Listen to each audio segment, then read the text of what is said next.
अकोल्यात आज महापालिका निवडणुकीच्या आधी एक मोठी घडामोड घडली आहे। अख्खं आयुष्य भाजपमध्ये काढणाऱ्या काही नेत्यांनी वेगळा पर्याय निवडत एक वेगळी आघाडी तयार करण्यासाठी आज चाचपणी केली आणि अकोल्यात भाजपचे जे बंडखोर नेते आपण म्हणून आपल्यासोबत आहेत डॉक्टर अशोक कोळंबे, माजी महानगराध्यक्ष भाजपचे। काय वेळ आली तुमच्यावर असा निर्णय घेण्याची? गेली 9 वर्ष मी भारतीय जनता पक्षाचा अध्यक्ष होतो, त्यानंतर प्रदेशाचा पदाधिकारी होतो। परंतु आज अकोल्याचं जे स्थानिक राजकारण आहे, या राजकारणामुळे ज्यांनी पूर्ण आयुष्य या भारतीय जनता पक्षामध्ये खर्ची घातलं, अशा लोकांना वेगळा विचार करण्याची पाळी पक्षानेच आणलेली आहे। कारण की ज्यांचं जनतेमध्ये त्यांचं चांगलं अस्तित्व आहे, जनतेमध्ये त्यांना लाईकनेस जास्त आहे, अशा लोकांना दूर करण्याचा एकमेव प्रयत्न अकोला जिल्ह्यामध्ये पक्षाकडून होत आहे। त्यामुळे कुठंतरी चांगल्या लोकांच्या माध्यमातून या अकोला शहराचा विकास व्हावा, यासाठी आजचा संवाद कार्यक्रम आम्ही या ठिकाणी आयोजित केला होता आणि एक चांगला पर्याय देण्याचा प्रयत्न आम्ही या माध्यमातून करणार आहोत। परिवारवाद पक्षाच्या मुळावर बसला का अकोल्यात? तुम्ही परिवारवादाविरोधात भाजपनं नारा दिला होता देशभरात, अकोल्यात तोच परिवारवाद भाजप हे करता येत वाटतं का तुम्हाला? परिवारवादापेक्षा काही मोजकेच लोक या ठिकाणी त्यांची जी वागणूक आहे, कार्यकर्त्यांबद्दलचा जो सन्मान आहे, काही कार्यकर्त्याशिवाय त्यांना पद नको आहे, त्यांना सन्मान हवा आहे। आज त्या पद्धतीचा सन्मान कुठल्याही कार्यकर्त्यांना देताना दिसत नाही आहे। त्यामुळे असं वाटतं आहे की हेची फळं मम तपाशी, अशी वेळ या ठिकाणी आली।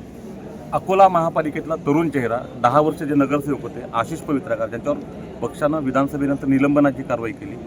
का म्हणजे तुम्हाला टार्गेट काय केलं गेलं? डॉक्टर रणजित पाटलांचे नातेवाईक म्हणून तुम्हाला वारंवार टार्गेट केलं गेलं असं वाटतं? कारण की मी पदवीधरमध्ये काम केलं आणि मी सगळ्यात जास्त मतांनी मी निवडून आलेलो आहे। मी आता 10 वर्ष झाले नगरसेवक आहे इथे आणि 10 वर्षापासून मी सर्वात जास्त अकोला शहरात मला मतं भेटले होते, त्यामुळे मी निवडून आलेलो आहे। आणि ज्याला 2 मतं भेटले त्याला सभापती बनवलं आणि मला एक पण पद 10 वर्षात दिलं नाही। मी पक्षाच्या वरच्या श्रेष्ठींना पण सांगितलं की मला असं आहे, तर ते मला योग्य वेळ होते तुझा मी काम म्हणजे होईल। पण मी शेवटच्या दिवसापर्यंत पक्षाचं काम केलेलं आहे। ज्या टाईमला लोकसभा होती त्या टाईमला माझ्याजवळ सगळे फुटेज आहेत, मी सर्व काम केलेलं आहे। मी विधानसभेच्या टाईमला मी शेवटच्या दिवसापर्यंत, इलेक्शनच्या दिवसापर्यंत मी लोकांना घरातून काढलं, शेवट नेलं आणि 1 महिन्यानंतर माझ्यावर कारवाई केली। का तर फक्त मी पदवीधरचं काम केलं, मी डॉक्टर रणजित पाटील साहेबांचं काम केलं। माझ्यासोबत जनता आहे आणि जनतेचा आशीर्वाद आहे आणि सर्व जर आज बघितलेलंच आहे की मी काय केलेलं आहे। तर अकोल्याच्या राजकारणातलं मोठं नाव हरीशभाई आलिमचंदानी, माजी नगराध्यक्ष आणि 30 वर्षापासून महापालिकेच्या राजकारणातले प्रमुख चेहरा जे आहे भैया, का तुमच्यावर वेळ आली अशी आणि जाणीवपूर्वक काही लोकांना टार्गेट केलं जातं का पक्षामध्ये? मी एक सच्चा कार्यकर्ता आहे, भारतीय जनता पार्टीचा एक निष्ठावान कार्यकर्ता म्हणून मी काम केलं। मी भारतीय जनता पार्टीचा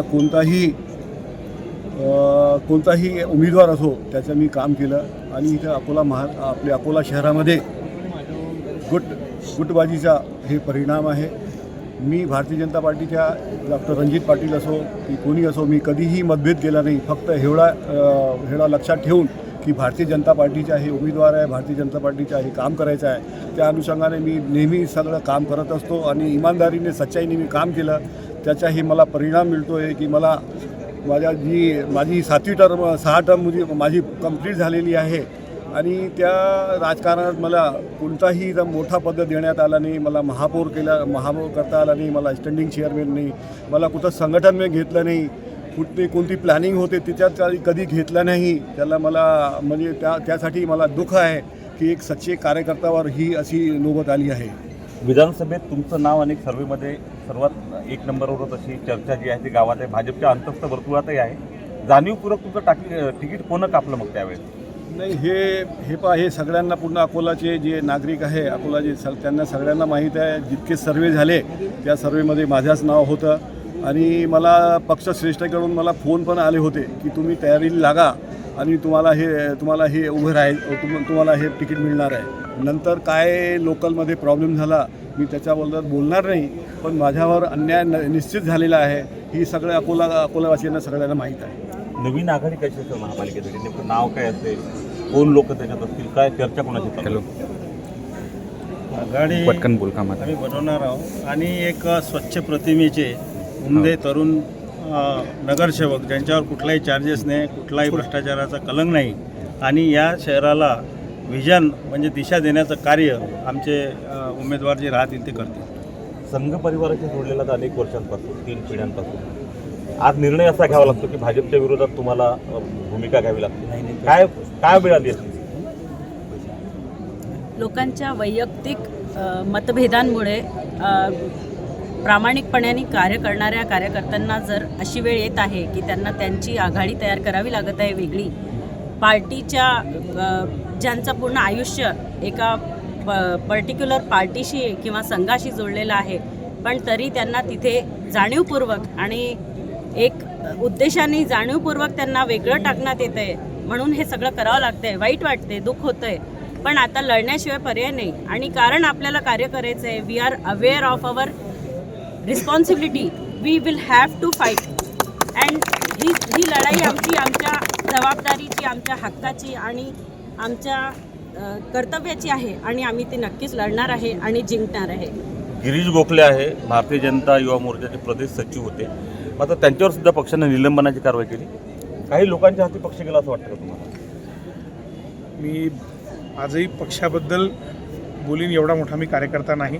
लहानपणापासून मी ज्या संस्कारात वाढलो आहे त्यामुळे अशी चूक किती पण वाईट परिस्थिती आली तर माझ्याकडून होणार नाही. परंतु ज्या पद्धतीची वागणूक एखाद्या कार्यकर्त्याला मिळते, एखाद्या विषयावरून पक्षात आणि आपसात मतभेद होऊ शकतात, पण काही लोक त्या मतभेदाचं रूपांतर स्वतःहून जाणीवपूर्वक मनभेदामध्ये करतात आणि मनभेदातून नंतर व्यक्तिद्वेषाकडे ती भावना घेऊन जातात. त्याचं मनात अतिशय दुःख आहे. एखाद्या कार्यकर्त्याला संपवण्यासाठी आपण काय काय करू शकतो त्याचे सर्व प्रयत्न आपण जेव्हा पाहतो ते पाहून मन खरंच विचलित होतं.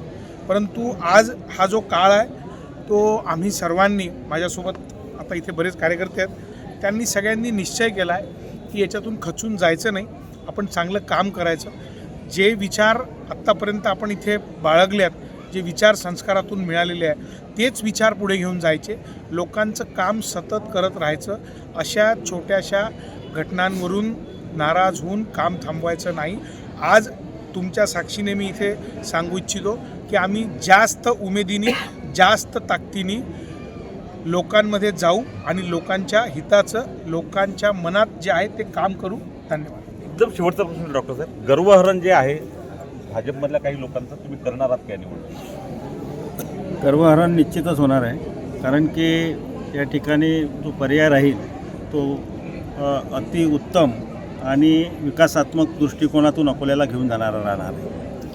भाजप ही आमची आई होती आणि आमच्या आईपासून दूर करण्याचं काम पक्षातल्याच काही लोकांनी केलं आहे. मात्र याही परिस्थितीत पक्षाच्या विरोधात नव्हे तर पक्षातील अशा प्रवृत्ती विरोधात आम्ही सर्वजण आहोत आणि यामुळेच एक नवा पर्याय अकोलेकरांना देणार असल्याचं या सर्व नेत्यांनी सांगितलं.